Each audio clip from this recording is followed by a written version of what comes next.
नमस्कार, आप देख रहे हैं बोले भारत और मैं मनीष कुमार, यूपी की बात मनीष के साथ में आपका स्वागत करता हूं।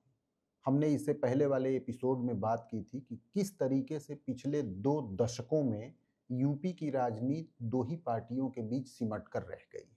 वैसे तो दमखम दिखाने वाली 4 से 5 पार्टियां यूपी में लगातार सक्रिय रहती हैं, लेकिन 2 पार्टियों के अलावा भारतीय जनता पार्टी और समाजवादी पार्टी के अलावा अन्य दलों का वजूद लगभग खत्म सा ही दिखता है। चुनावी आंकड़े भी इसकी गवाही देते हैं। जिस बहुजन समाज पार्टी की यूपी में अपने दम पर सरकार चला करती थी 2007 से लेकर 2012 तक, और जो बसपा सुप्रीमो मायावती सूबे की 4 बार मुख्यमंत्री रह चुकी हों, कौन जान सकता है कि उनको 2022 के चुनाव में सिर्फ 1 सीट मिली। कांग्रेस का भी वही हाल रहा। 3-4 दशकों तक कांग्रेस ने यूपी में प्रचंड बहुमत की और एक तरफा सरकारें बनाई, एक से एक मुख्यमंत्री भी बने। लेकिन वो भी दौर यूपी ने देखा जब कांग्रेस को दहाई का आंकड़ा पार करना भी मुश्किल हो गया, और जहां बसपा को पिछले चुनाव में 1 सीट मिली, वहीं कांग्रेस उससे थोड़ी खुशकिस्मत रही कि उसे 2 सीटों पर जीत मिली। चुनाव द्विपक्षीय जरूर दिख रहा है, लेकिन एक सच्चाई ये भी है कि यदि सही तरीके से आंकड़ों का विश्लेषण करें तो ये भी दिख रहा है कि यूपी का विधानसभा चुनाव अब बहुदलीय नहीं रह गया है, बल्कि ये एक पक्षीय हो गया है। किसी एक ही पार्टी के तरफ हवा चलती है जिसकी आंधी में बाकी सभी दल उड़ जाते हैं। ये सिलसिला शुरू हुआ 2017 के विधानसभा चुनाव से। इससे पहले 2007 के विधानसभा चुनाव में लंबे अरसे के बाद एक बहुमत वाली सरकार सूबे में बनी थी, बसपा के नेतृत्व में, मायावती के नेतृत्व में। इसके बाद 2012 में समाजवादी पार्टी की बहुमत वाली सरकार बनी, लेकिन बाकी पार्टियों की स्थिति ऐसी नहीं रही कि उनका वजूद खत्म होना मान लिया जाए। 2007 में जब बसपा की सरकार बनी और 2012 में जब सपा की सरकार बनी, तो दोनों ही पार्टियां बहुमत के आंकड़े से थोड़ा ही आगे थी, यानी उनकी मेजॉरिटी बहुत थीन थी। लेकिन 2017 में यूपी का पूरा राजनीतिक परिदृश्य बदल गया। ऐसा लगा जैसे बाकी सारी पार्टियों को जनता ने देखा ही नहीं, सिर्फ भारतीय जनता पार्टी को ही देखा। आंकड़े भी इसकी गवाही देते हैं। यूपी में 403 सीटों पर हुए चुनाव में 2017 में 312 सीटों पर भारतीय जनता पार्टी को जीत मिली। समाजवादी पार्टी, जो दूसरी सबसे बड़ी पार्टी थी, उसे सिर्फ 47 सीटों पर संतोष करना पड़ा। बाकी अन्य पार्टियों की क्या ही चर्चा किया जाए। बसपा को 19 और कांग्रेस को 7 सीटें मिली। 2022 के विधानसभा चुनाव में 5 साल बाद थोड़ा सा नंबर तो इसका चेंज हुआ, लेकिन फिर भी भारतीय जनता पार्टी को प्रचंड बहुमत मिला। इस बार थोड़ी सपा मजबूत होती हुई दिखी और 2017 के मुकाबले उसे लगभग दुगनी सीटें हासिल हुई, लेकिन ये दिखा कि चुनाव एक तरफा ही हुआ। 2022 के चुनाव में थोड़ा सा ये जरूर दिखा कि समाजवादी पार्टी थोड़ी मजबूती से लड़ी, लेकिन जिस तरीके से भारतीय जनता पार्टी और उसके सहयोगी दलों को सीटें मिली, उससे तो यही लगा कि गठबंधन की ओर ही आम जनता का रुख रहा। अब 2027 का विधानसभा चुनाव आ गया है और इसमें भी ऐसा दिख रहा है कि 2 ही दलों के बीच मुकाबला होगा। अब ये जरूर थोड़ा देखना दिलचस्प होगा कि जिस तरीके से पिछले 10 सालों से चुनाव एक तरफा हो रहे हैं, यानी दूसरी पार्टी बहुमत के मैजिक नंबर के आसपास भी नहीं पहुंच रही है, उससे इतनी दूर रह रही है कि उसकी कोई संभावना भी नहीं दिख रही है। क्या ऐसे ही प्रचंड बहुमत की सरकार 2027 में भी किसी की बनेगी? लेकिन आज हम चर्चा करेंगे बहुजन समाज पार्टी की।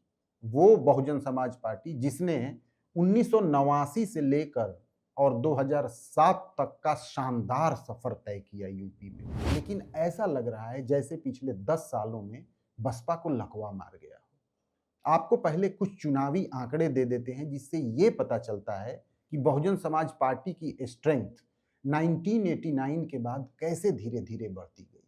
1989 के चुनाव में जब बहुजन समाज पार्टी ने पहली बार विधानसभा के चुनाव में हिस्सेदारी की, हिस्सा लिया, तो उस समय बहुजन समाज पार्टी ने 372 सीटों पर अकेले चुनाव लड़ा, जिसमें उसे 13 सीटों पर जीत मिली और उसे लगभग 11% के आसपास वोट शेयर मिला। 1989 के चुनाव में बहुजन समाज पार्टी ने पूरे देश को चौंका दिया, और वो इसलिए क्योंकि तब की 4 नेशनल पार्टियों के वोट शेयर को भी बसपा ने पीछे छोड़ दिया था। इसके अलावा जब 1991 में दूसरा चुनाव हुआ तो बसपा ने 386 सीटों पर चुनाव लड़ा और 12 सीटों पर जीत दर्ज की। 1996 का चुनाव बहुजन समाज पार्टी के लिए बहुत ड्रामेटिक रहा, लेकिन 1993 के चुनाव में बहुजन समाज पार्टी ने जो कमाल किया वो 2007 तक कायम रहा।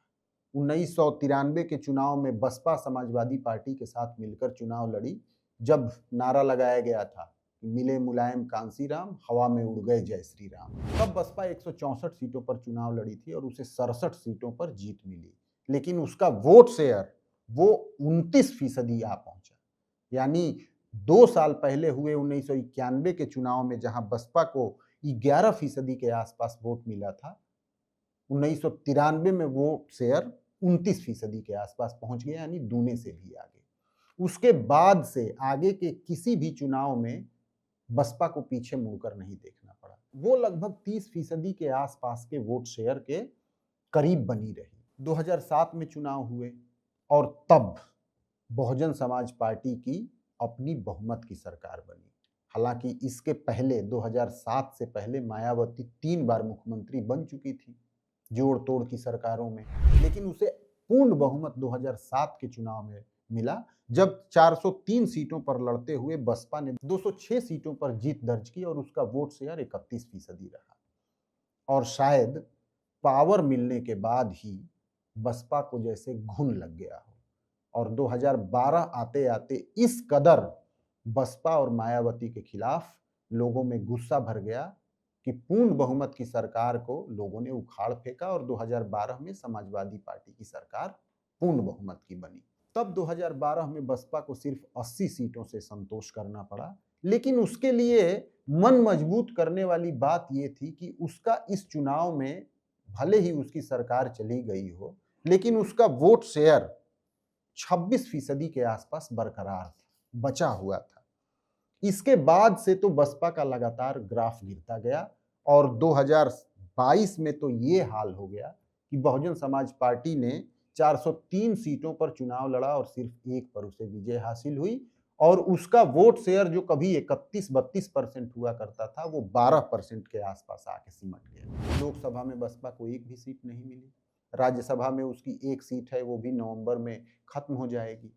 अब ये जरूर है कि 2027 के चुनाव में बहुजन समाज पार्टी क्या करती है। इसके पीछे भी बहुत हद तक वो कारण रहे जो समाजवादी पार्टी के गिरते ग्राफ के पीछे भी रहे। मायावती ने भी चुन चुन कर नेताओं को बाहर किया अपनी पार्टी से, जिनके दम पर बहुजन समाज पार्टी का मोमेंटम बनता था। आर.के. चौधरी, नसीमुद्दीन सिद्दीकी, इंद्रजीत सरोज और रामअचल राजभर, लालजी वर्मा, स्वामी प्रसाद मौर्य, इन सबों को बहुजन समाज पार्टी का पिलर माना जाता था, लेकिन ये सारे पिलर ढह गए, दूसरी अलग अलग पार्टियों में चले गए। आखिर इसकी क्या वजह रही, और क्या एक कुशल राजनीतिक के तौर पर अपनी पहचान स्थापित कर चुकी मायावती को ये नहीं दिखा कि पार्टी किस ओर जा रही? ये जरूर है कि 2027 के विधानसभा चुनाव के लिए बसपा और मायावती ने पुरजोर ताकत लगा रखी है। संगठन को नए सिरे से उसकी रीस्ट्रक्चरिंग की जा रही है, लगातार मीटिंग्स हो रही हैं, आकाश आनंद को आगे करके पार्टी का मोमेंटम एक बार फिर से बनाने की कोशिश की जा रही है। लेकिन राजनीति इतनी बेरहम होती है कि एक बार वोटर आपसे अलग हो गया तो उसको जुड़ने में बहुत समय लगता है, और बहुजन समाज पार्टी से दूर हुए वोटर को वो कितना समेट पाएगी, ये एक बहुत बड़ा सवाल होगा। यूपी की बात मनीष के साथ आप मेरे साथ बने रहे, इसके लिए आपका बहुत धन्यवाद। नमस्कार।